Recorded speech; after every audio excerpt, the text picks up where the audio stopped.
Welcome to It's Giving Sus, the podcast where the line between the intriguing and the unsettling is blurred. Every episode, we dive deep into the world of true crime and scandals, bringing you the most suspicious and jaw-dropping stories from around the world. There's so much crazy stuff going on, and we need to talk about all of it. Bizarre happenings, scams, cults, crimes, or controversial figures, we're here to dissect it all. Nothing is off limits. Join us as we unpack and comprehend this episode's story. And remember, if it's giving sus, stay curious and stay skeptical. Warning. This episode contains discussion of extremely sensitive topics. Please check the show notes for more details before proceeding. We ask that you please take caution when listening. If you or someone you know is in need of resources, please check the episode notes for more information. Thank you for listening. Welcome back to another episode of It's Giving Sus, the podcast where the line between the intriguing and the unsettling is blurred. This week, I had homework from my co-host, Miss Meg West. I'm Danny Era, by the way. I also host this podcast most of the time. You gave me some homework, and that was to watch a documentary on Peacock. I almost said Peacock Plus, but that's not it yet. Hey, you never know. You never know. On Peacock, and it is called Pathological. And it is about Joran Sloot, who murdered two girls, two women, most famously known for the murder of Natalee Holloway. And this story takes us back to 2005. Natalee Holloway is a senior in Alabama. And they're going on their graduation trip, right? Red flag for me right there. This is I have questions right there, honestly. Yeah. Aruba, they're 17 years old. Is this a school-sponsored thing? They said they were chaperones. That's bold. I think maybe we got to go to Knott's Berry Farms. I know, right? I was not drinking in Aruba in the sea at a casino for my graduation trip. Absolutely not. The whole group goes down there, and then she doesn't get back on the bus to go to the airport. What transpires between her arriving in Aruba and then a search party? So on May 29th, 2005, Joran meets Natalee at a bar in downtown Aruba. She was actually 18 at the time. Really? Okay. Yes. So legally able to drink in other countries. Is 18. Yes. And I like how I was like, oh, I never did that. I went to France for my senior trip. I don't know what the fuck I'm talking about. And we did the same thing, though. We did the same shit. We would go break off from our chaperones, do stuff by ourselves, sneak out at night, drink, get drunk, in a foreign country. We kind of speak the language, but we're fucking tourists. You can see it all over our faces. And so young. And so young and naive. So she was 18 years old. They met at a bar in downtown. They ended up drinking together and dancing together until 1 a.m. when the bar closed. And that's when she was last seen leaving the car with Joran and two of his friends that were also brothers who were 21 and 18 as well. And from the documentary, I remember the girls, the friends that were with her, they were outside at the food truck. After the bar, they're going to get something to eat, go back to the hotel. Yes. And they see Natalee in the backseat of a silver car. And she's dancing and she's waving. And they're like, oh she's good. She's going to get a ride home. They're guys at the club. Hindsight, obviously. And being grown, obviously. Terrible idea. But I could see how maybe in that moment, they're like, oh, he's going to drop her off. And everyone's drinking. Yeah. And they're young. You're on vacation. You're with other young people. It wasn't like the creepy old dude was hitting on her and then she was in his car. It was people their exact same age. Yeah. So why would it be anything weird? And he was Dutch, I'm pretty sure. From the Netherlands. Yes. And so to her too probably looked like, oh, he's here vacationing as well. And who knows what kind of story he told her. We all know now that he is a huge fucking liar. Hence the name of the documentary, Pathological. Who actually knows? Who even knows if what he told her and to get her in that car? Right. Right. And it seems like younger people are, and they're under the influence, could be more easily persuaded. And let's think of the time. It's 2005. Things are a little bit different. We don't have phones. We don't have trace my friends. We don't have like stuff like that. But I can envision it like you're in this remote tropical area. You just don't feel like something like that's going to happen to you. Yeah. And I guess no one ever does, right? But the whole circumstance with like Joran being young as well. And I could see how the friends weren't very alarmed. And he was charming. Everyone describes him as, Totally. even the detective that Yeah. talked to him described him as charming, funny. The guy was like, he made me laugh. So he also was a decent looking person. He's not really ugly looking No. man. He, for Conventionally good-looking white male. yeah, With an tall, accent. exactly, taller. Yeah, Who's charming. yeah. He says all the right things. I mean, I would go for it too. I mean, Sounds pretty nice. When in Aruba. When in Aruba. Honestly. Like, I can't fault her for that. not at all. honestly, Or dude. her friend. Yeah. And of course, they are living with this guilt and remorse, but I'm just showing some understanding of like how your friend could be in a situation like that and it happens. Yeah. So, I mean, I've been the friend that's like, go get that dick, girl. Like, but we do have Find My Friends location. We have that. It's a little bit crazier before, but if you are partying with the guys all night, like, maybe they're cool. Like, I don't know. I even think some of the friends described him as like, he seemed like a nice person. Yeah. The next morning comes around and this was their last night. So they're leaving today. And she doesn't come to the bus. People are saying, well, maybe she's sleeping through her alarm. Maybe like all of the things. And the other girls on the trip said very soon it turned into panic. Where is she and how do we find this girl? Mm-hmm. And they did not want to leave without her. Yeah. And I think they even said it was kind of like unlike her to at least not give some sort of information or just like not show up to something, I think is what they Right. said. It was very unlike her just to not show up Right. to places that she was supposed to be. And to leave the country? Yeah. Like, you kind of don't miss that. I think that'd be a red flag for anyone, honestly. Like, if someone's supposed to be somewhere, I think I would just instantly be like, what the fuck? Why aren't they here? Yeah. And especially with no communication. And I know the parents, Natalee's parents, said that she was a straight A student. She had a full scholarship to the University of Alabama and she was going into pre-med. Yeah. Like, this is somebody who's, conventionally a good girl, a good student, a good daughter, and a good friend. And this isn't like her. So the investigation kicks off and Joran's name comes about somehow. When the locals hear that Joran is involved, they're kind of like, oh shit. Mhm. Like, they kind of know it's bad. Yeah.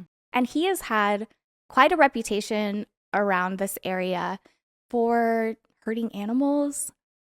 He was a bully. Mhm. He stole stuff. He lied. I have a whole list, but you get the picture. Yeah. Violence, aggression, rage. Yeah. Yeah. All All of those it. hallmarks of Yeah. a great fucking human being. Yeah. 10 out of 10. Yeah. Great guy. So good. His family is well known and well liked with a lot of pull. His mom is a teacher, very popular. Everyone liked her. His father was a lawyer, very prominent lawyer. And to be a judge. right, he was in line to become a judge, which is very scary, actually. Like, Honestly. knowing what we know now, Yeah. corruption. Always, though. Always. It's giving Murdaghs. Yeah, It's giving the the Murdaghs. affluenza of it, the nepotism, and the power and control to corrupt the system and get the away money. with shit. And the money. They were very, very well off. Yes. And then became money hungry. Well, his family, not so much him later on, because he starts to get crazy about doing crazy things for the money, but we'll get into that. Yeah, but coming soon. yeah, but yeah, his family, like, his dad was pretty well off. Yeah. He had some pull. Mm-hmm. The chief of police is good friends with Joran's dad and is rumored to be his godfather. Good friends, Oh my God. Yeah, exactly. But they're besties. So my guy, Joran, is just like running it up. Yep. He's not getting in trouble for anything. Yeah, he feels indestructible, untouchable. Like, Yeah. y'all motherfuckers can't get me. Hey, if I had a judge dad and a lawyer dad and probably would feel that way too. Exactly. Again, can't blame him. Watching this documentary, I'm like, okay. And then it gets deeper and deeper and deeper. And I'm like, this guy is unhinged. Throughout the whole thing, he's like smiling and he thinks it's like his time for fame Yeah. and fortune, and like he's got the spots on the TV and he's just hamming it up during the interviews, and Yeah. like this is his fucking time, dude. Yeah. Like he's eating this shit up, which is also the craziest part. Never a fucking tear, never a sorry, never any sort of sympathy or empathy. Like he took two, and you called them women, but they're girls. He took two girls away from a dad, a mom and a dad, a brother, Their life, everything, their future. Yeah. Natalee's mom flies to Aruba to try and search and find her daughter. She meets a local man who is presenting almost as American, and he speaks English, but he is a local. So he volunteers to help with the search. They go to Joran's house, which was with his parents, knock on the door. The dad says, Joran, you need to tell them everything. And this is story number 1. We have a lot of stories coming up. This is the first one. I know nothing about it. Don't know who she is. I didn't see her. Mm-hmm. And then there's literal video evidence of them leaving the bar together too, right? Oh, yeah. Yeah. No. Don't know her though. The knock on the door is not really successful. His first story is, I know nothing about her. And then the second part of the story is, we dropped her off at the Holiday Inn. She got out of the car and tripped. And that's all I know. That's story number 2. Yeah. Same night, right? He told both these stories Same in like same conversation. Yeah. I know nothing. And then they pushed him a little bit. And then we took her to the Holiday Inn. And then she tripped. And when she got out of the car, and then that was it. What a weird little lie. Yeah. Honestly. Natalee's mother, her name is Beth. She goes to the Holiday Inn. And she is talking to the front desk person and says, do you know anything about this? Do you have any footage? The worker at the front desk says that Joran is known for terrorizing young tourist women and girls. I think she even says that she didn't see her come back. Yeah, exactly. So they finally get the footage from the Holiday Inn. Natalee never went back. She was last seen leaving that bar, which was called Carlos and Charlie's, at about 1:30 a.m. when they closed. That's the last footage of her. Do you remember the part where they like moved him? He started seeing a therapist, and then they like moved him into the guest house because like they like thought it would be better for him, and then he could just like come and go as he pleased and like drink and go to the casinos at 17. Mm-hmm. Crazy. So back to your point of like, did you guys help your son? Did you enable him in some way? You just gave him free reign as he was an adult when he's known for having all these problems. That's why he was put into therapy anyways. And then you're just like, oh yeah, I have the guest house. Yeah, no consequence. It was a reward, actually. Yeah, you're just giving him more freedom. Yeah. Which is just blows my mind. Blows my mind. But at the same time, you know, when parents put these restrictions on their children, the opposite usually happens as well. So it's like, could they really have done anything? I think he would have done whatever he wanted, honestly, either way. Probably. But we also find out that the dad was a little sus as well. Exactly. Yeah. 11 days after her disappearance, Joran is arrested. And he is questioned and detained. And I guess under that law, you don't have to be, it could be a suspicion. They don't have to have evidence. They can still hold you in custody if they suspect that you're involved. And this is where he gives story number 3. Joran says, I took Natalee to the beach. She wanted to stay there. It was her last night. I tried to pick her up and carry her back, but she told me to put her down. So I left her there. My friend came and picked me up from the beach. This story is soon debunked because they see activity that this friend, one of the 3 that was in the car the night she disappeared, he was online at his house on the computer, and Joran sends him a message around 3 o'clock in the morning saying, I just got home, or I'm home, or something like that. Yeah. So it was debunked. They arrest all 3 of them, and then they release the 2 brothers because They didn't have any suspicion that they did anything, but they kept Joran. And then the brothers were arrested again in August on the suspicion of rape and murder again. Because Joran was like, we didn't, no three of us had sex with her though. Like he literally says that. He's like, but we didn't rape her. Yeah. We left her there. Right. So then after all of that, all three of them get released in September. Okay. So they kept him for a while, June to September.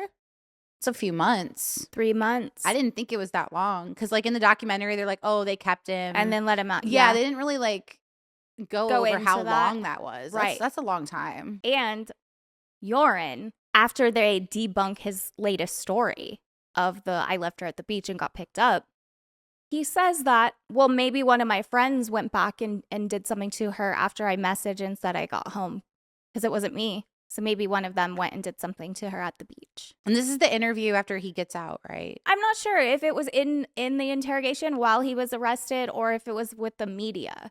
But after he was released, he started doing a lot of press. Yeah, he was doing all the interviews. And I think maybe that's when he said that they didn't have sex with her and that they just left her. I think that's when he said it, when he was like out doing all of his interviews and just making himself look like just such a good guy, you know? Yeah, and he said, I should have served that time for lying, but I didn't murder this girl. I didn't do anything to this girl, so I shouldn't be detained. But he said, I did lie, so I deserve that time that I got. Yeah.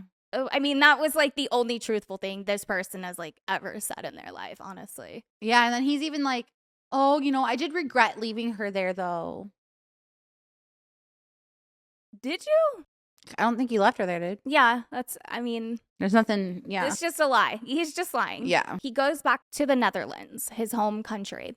And he originally was on a tennis scholarship to go play in Miami. But his life kind of got all screwed up because this was all during graduation, same timeline, and all of this happened. So I'm assuming he lost his scholarship, but he does go back to the Netherlands and kind of restart his life there. In the Netherlands, he is still taking these media interviews and getting his name all over because this is an international story. Everybody wants to know what happened to this girl, and it's in a foreign place and a senior trip, and she's America's sweetheart with the blonde hair. She's going to medical school from Alabama. Everybody's captivated.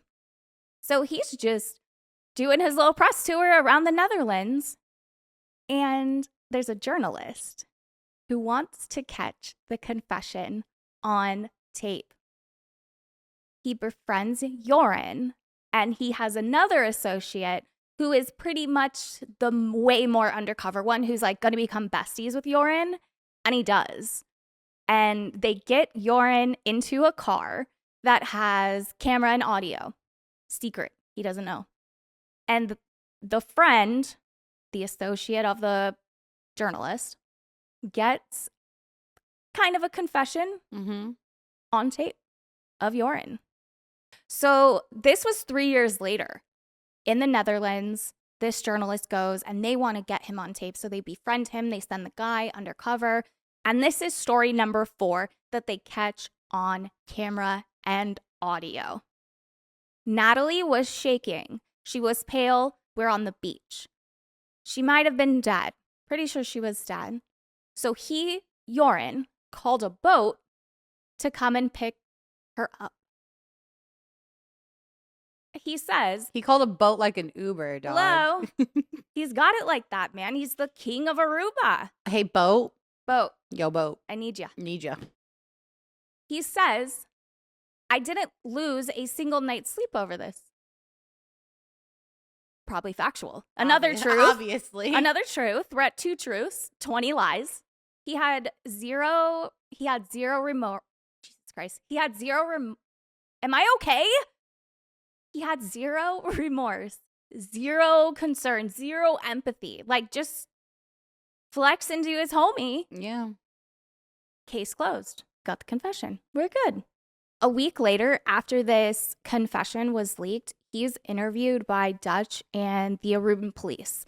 And they are questioning him, saying, well, we have this confession. Like, come on, tell us the story. Like, we got you, basically. Joran says that he was under the influence of marijuana and that he was giving the story to the guy in the car because he knew he wanted to hear like a good story. Mm-hmm. Bro, it's just so crazy how many stories there are. We're on 4. We're on number 4. Right. And you literally don't get the real one until 2023. And we're in 2007. We're in fucking 2007. Yeah. Yeah. He says the story that I told the guy was absolutely not based on truth. Mm-hmm. So he's just making up the story.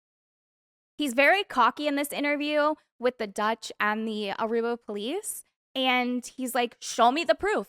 If you have proof, show me, because you can have a confession, but you still need evidence. You still need. So he's like, fuck on me. Again, like, untouchable. You can't fucking touch me. Fuck on me, dog. And why was he so confident that there was no proof? Wonder how and why. Daddy and the goddad, the 2 most powerful people in the justice system in Aruba, gave him a lot of confidence that he wasn't there. What proof?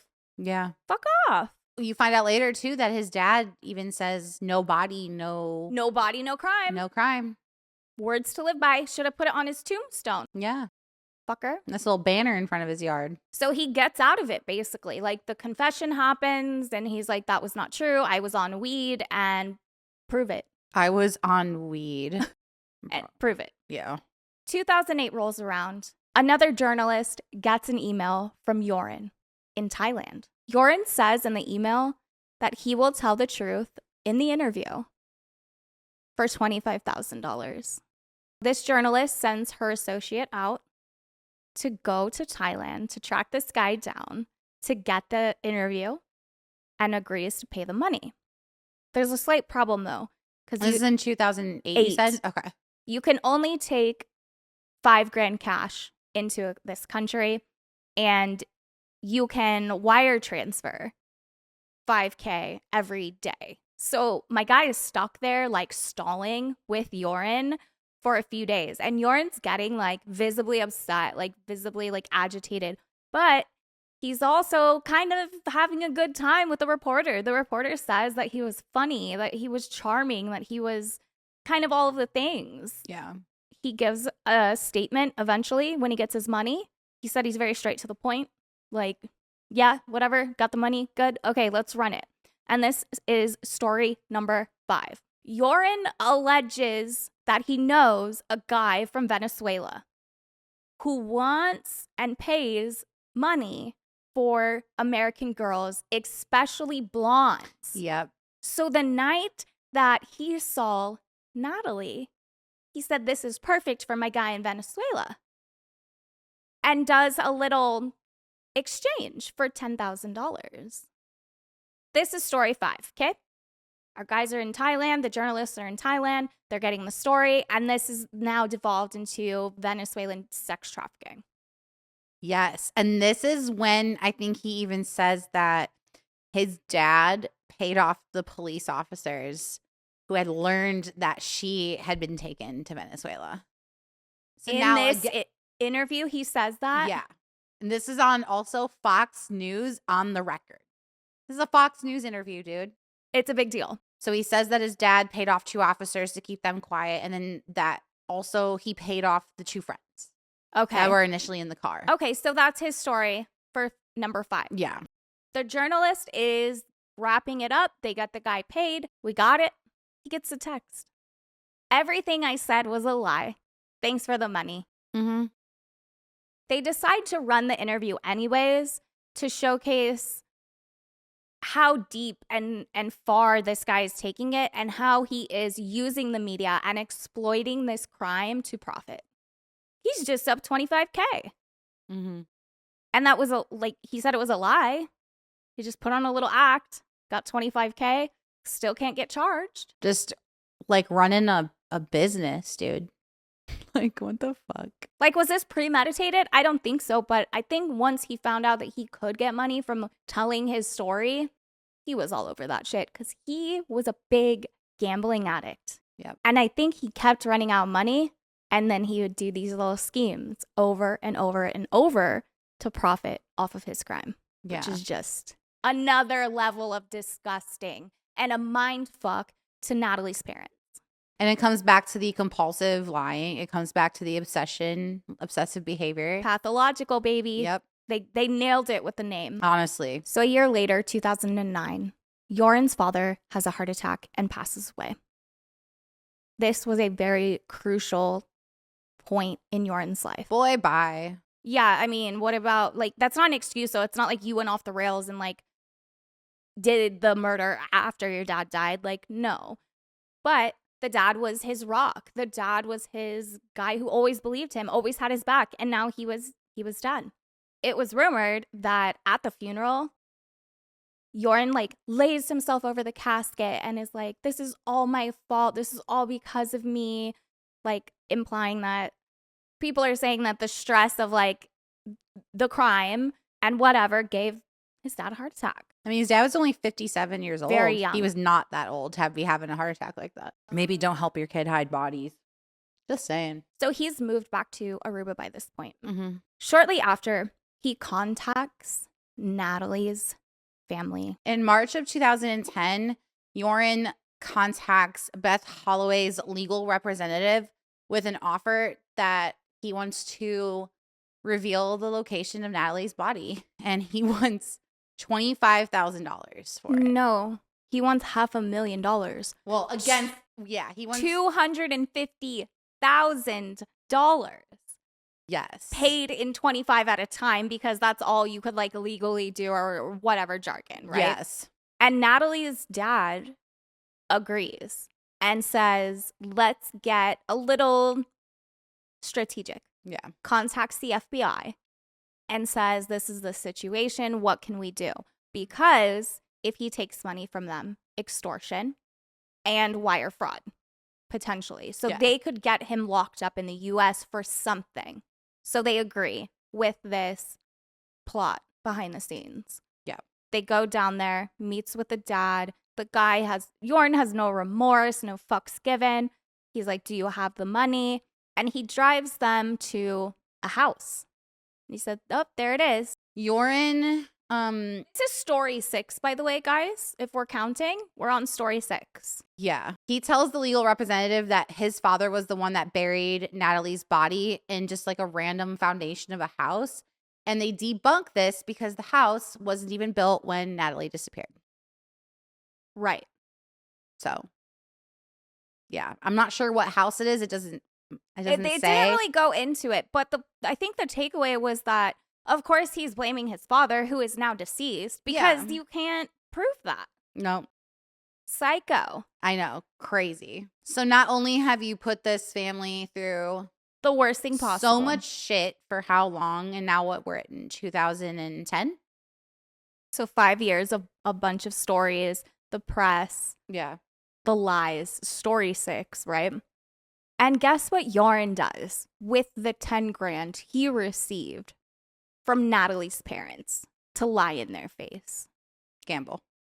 He flies to Peru. Oh, that's right. That's right. He leaves a note for his mom because he was supposed to go to a treatment center and get, like, rehabilitated because he's just not, he's being very destructive, the gambling. The mom's like, you need to go get some treatment. And she's fully convinced that he's going to go. The bags are packed. Next day, she wakes up, goes in his room. He's gone, but there's a note. And it says, I went to Peru for a poker tournament.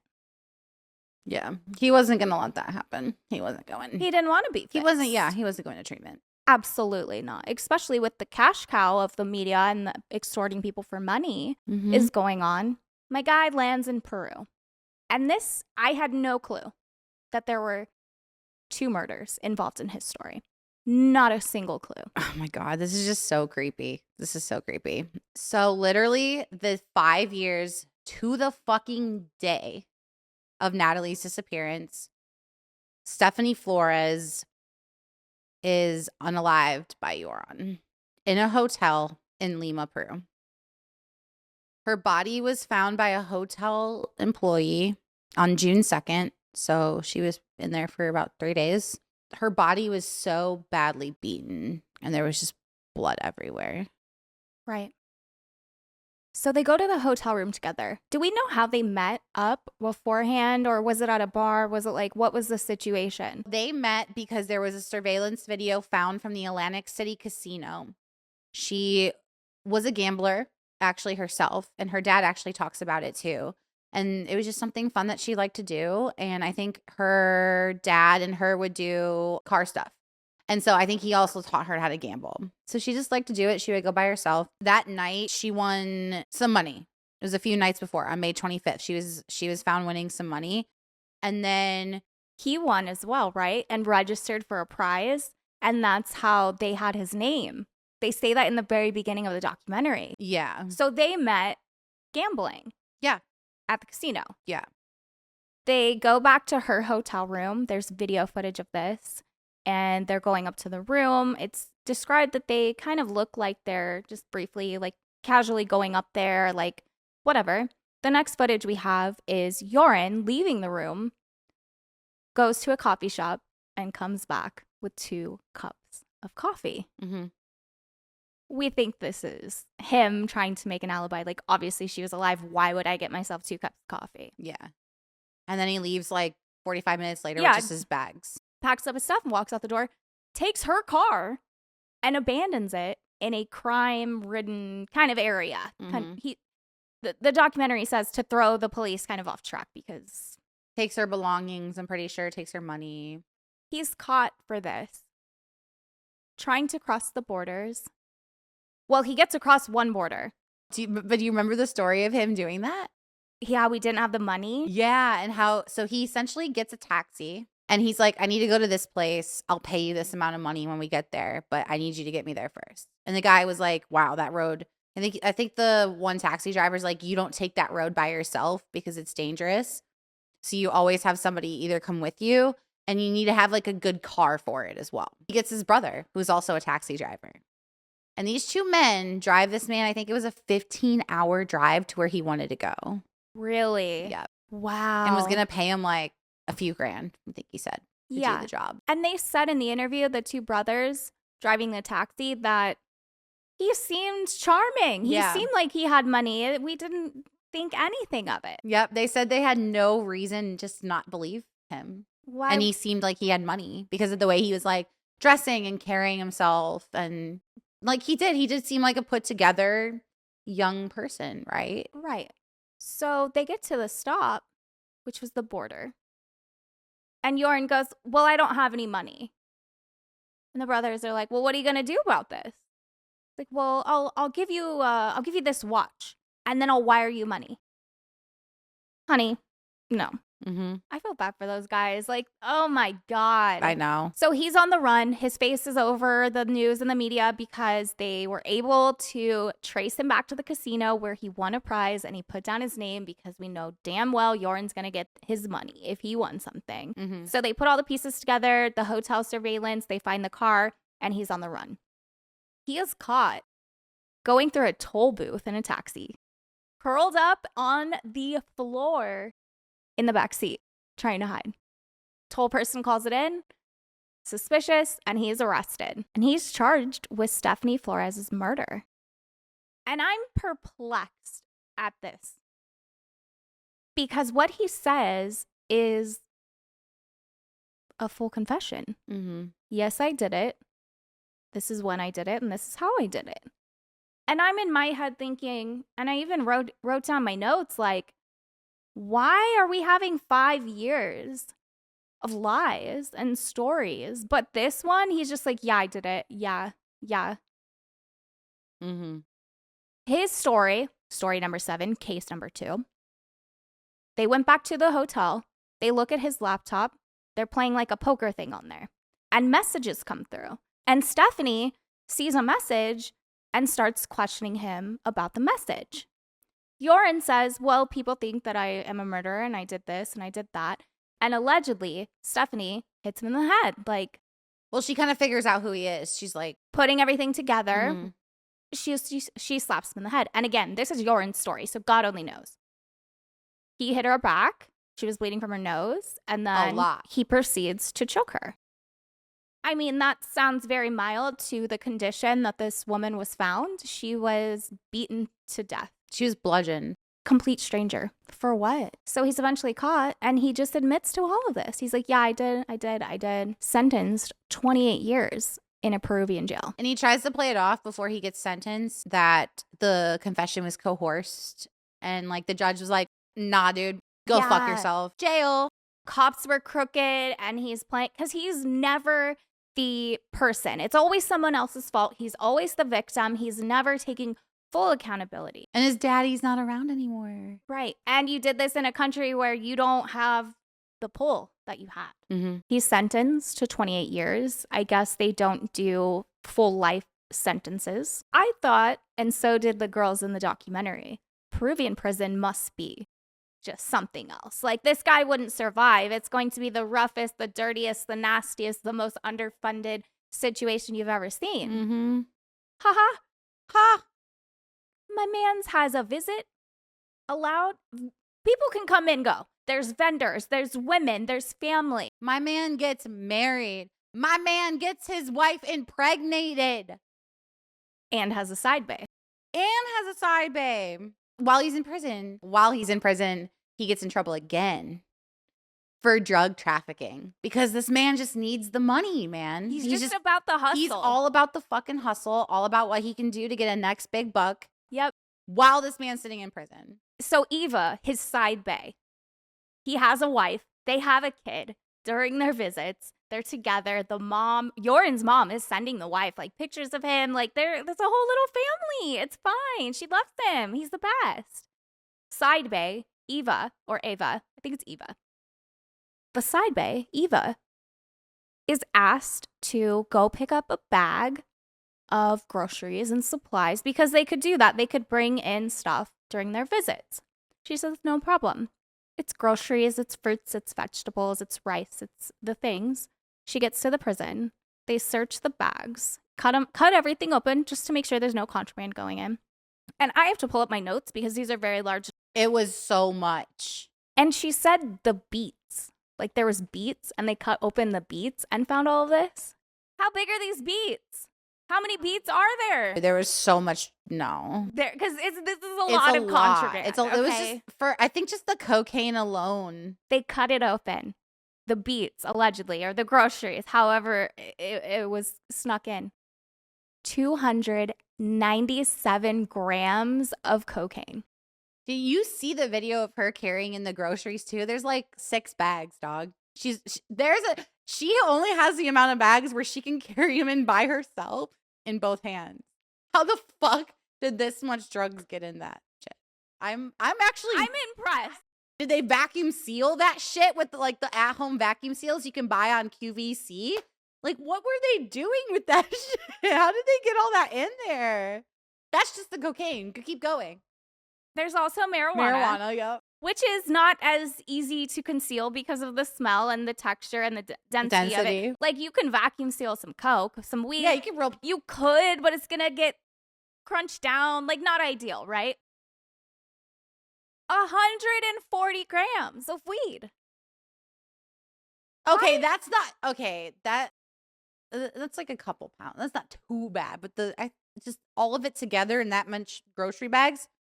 She's got like 6 bags on her, dog. She made a little trip quick to Walmart. Like, she didn't get shit. But in my head, I'm thinking, why couldn't he start with like 5 and 5? Why are we doing 290 of cocaine? Money. But just start with 5. Greed. 5. They could go every day. This wasn't a once a month visit. She could go every day. Naive shit, dude. Thinking your balls are too big. Like, I think it's the pay off a guard that was trying to let him in. Like, we don't know. But what the fuck? She's instantly arrested. Joran gets a lawyer to help get her out. But to this day, she is on the run. There is a warrant for her arrest. She is scared for her life, and she doesn't know what will happen to her or her kids when she is caught. And she says, I wish with my entire soul that I had never met this man. Yeah.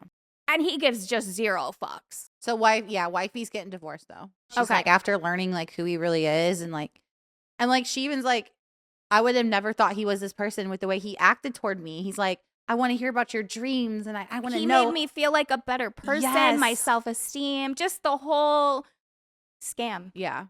the whole bit.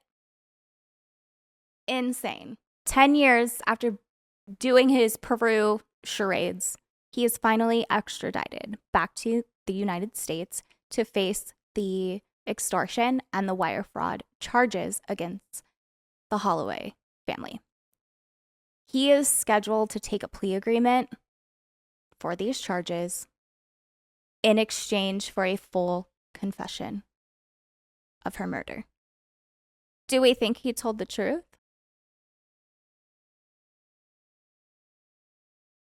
I think so. Because the way he describes what happened to Natalee is the exact same thing he did to Stephany. So I think I'm torn. I think there's some truth. I think there's some truth. I think he tells the truth about what he actually did to her that killed her, but the way he disposed of the body, I don't think is true. Right. And here's my thoughts. Let me share his story number 8 with the class so we all know. Story number 75,003. 1 truth, 20 lies. Yeah. You know, I think that I'll title the episode that, because this guy, he says, I see her walking down the beach. We lay down together kissing. I feel her up and she says no, but I keep going. She knees me in the crotch. I kick her extremely hard in the face. She's unconscious and perhaps dead. There's a cinder block on the beach. I take it and I smash her head in. Her face is collapsed. I take her and push her off into the sea. Just first of all, you're describing a girl's face as being collapsed in, and you have no emotion on your face. It's absolutely fucking insane. And the narrators of the documentary are saying that they think psychopaths will add in those sick details just to get a reaction because they are sick and they enjoy seeing people in pain.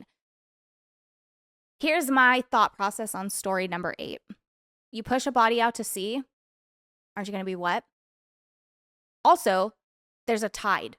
It's going to come right back in. A body's not going to sink right away. And 3, there would have been the cinder block. Where's the cinder block with the blood on it? Or there would be blood all over that beach. There would be something. And how are you going to hide blood from sand, right? In a tourist destination? And what about screaming? Like, there would have been water. Like, there would have been a whole thing. So I'm not buying story number 8, but Natalee's mother is at a place of closure. He is in their home state of Alabama. He said, I did murder her. The details are pretty trivial at this point. It's been 20 years. And they finally have him saying, I did it. I think that's all she ever wanted. And she seems content with that. He's sentenced in the U.S. He goes back to Peru. And his charges will be served consecutively. Meaning, after his 28 years, he will be free. He will be 57 years old and have his whole rest of his life ahead of him. He's already got a wife and kid. Yeah. He already has a cocaine business in the works. Yeah, he's living it up. He's just plotting Yeah. right now. He's in a little sabbatical, little vacation in prison where you get anything you want on a daily. This guy's got his entire little setup in Peru, chilling for 28 years. Conjugal visits, little slippy side bays. There's guys not in prison who can't even get a side bay. He's just living it up. 28 years. He'll be 57. He'll be out and about in the world. We might come across him. He's probably not allowed in the U.S., but I sure fucking hope not. Yeah. And then the interviewer asked, do you think that's enough time to Natalee's mom? And she said, I don't think it'll ever be enough time for a family of a victim of murder. And they interview Stephany's dad too. Like, that shit breaks my heart. Yeah, and during this documentary, they're also interviewing Stephany Flores' family, and it's heartbreaking for no reason. These were just 2 random girls enjoying themselves who just came in contact with this psychopath. Do we think he's a serial killer? Do we think maybe there's more? There's a lot of allegations in Aruba of him doing pretty messed up stuff. But do we think these are the only two people that he is unalived? I don't think we'll ever have that answer, unfortunately, because I don't think he's ever going to tell the truth. Do you think? And like, where's all the evidence? I mean, we know all the evidence for Stephany, but where's all the evidence with Natalee? It's just so crazy. That's why everyone's saying he had to have help from another person. Yeah. The dad or the police chief or his friends. Like, there has to be something. And I'm not convinced they even went to a beach or the beach. Like, I'm not convinced they even went to a beach. Right. But there's nothing. Do you think when he gets out at 57 years old, he will commit a similar crime? And all the things I've listened to, like, serial killers take breaks and then they go back to doing what they like. It's like a compulsion or like a itch that they Yep. have to scratch. Yeah. And I'm wondering, I mean, someone like that who has that sort of like mental capacity and just has that sort of lack of just empathy and remorse and sympathy and lack of emotion, I feel like could do it again. I think so too. Yeah. And 57's not old. Because I'm sure he's sitting in prison thinking I only got 28 years. He's still getting bitches. Yeah. Still getting money, still getting drugs, still getting fucking his dick wet. God bless America, Peru, and Aruba. You know what I mean? Like, these fucking creeps come in all shapes, sizes, backgrounds, ages. And it was just the luck of the draw that Stephany and Natalee came across this murderer. Mm-hmm. Their lives were ended tragically, brutally, and way too soon for no reason. He gained nothing. Yeah. He gained nothing. There's no true motive. And they even did an autopsy on Stephany's body and because they were able to with her. And there was no signs of forced entry, no sexual assault, none of that. So it's like, what the fuck did you bludgeon someone like and this part, he got away with Natalee. Mm-hmm. He's still a suspect and he's in whatever, but he got away with it. Yeah. He just decided, I'll go to Peru and do another on the anniversary to the day. I think that was on purpose. There's no way.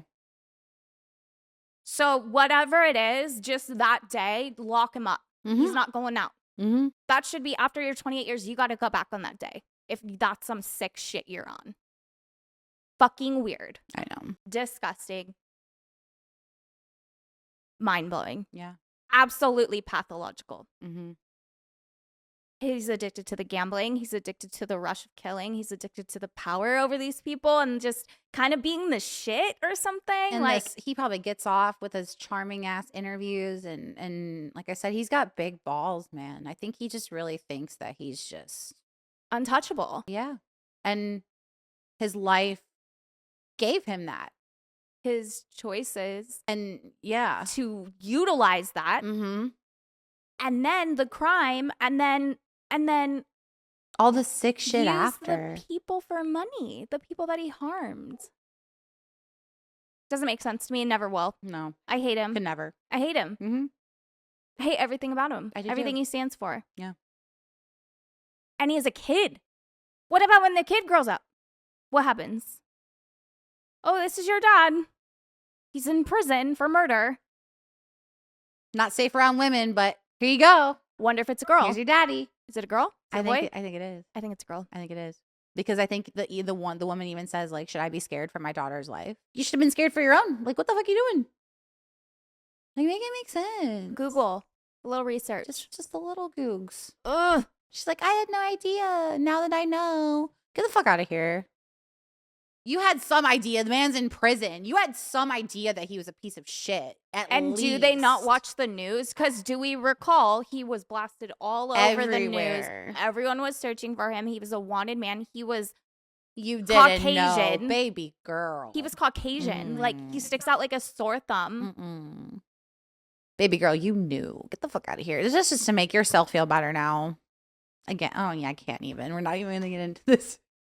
And go on that note, Suspect as fuck. 5 out of 5. Pathological AF. Mm-hmm.